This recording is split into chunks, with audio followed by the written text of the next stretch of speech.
মনের কষ্ট সইতে আর পারি না, মুখ ফুটে আর বলতে যে পারি না। কাঁদি আমি একা একা, কপালে ছিল লেখা।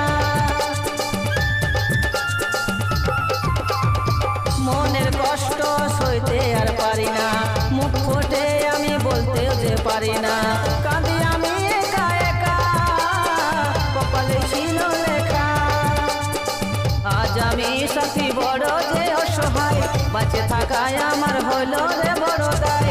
আজ আমি সাথী বড় যে অসহায়, বাঁচে থাকায় আমার হলো রে বড় দায়।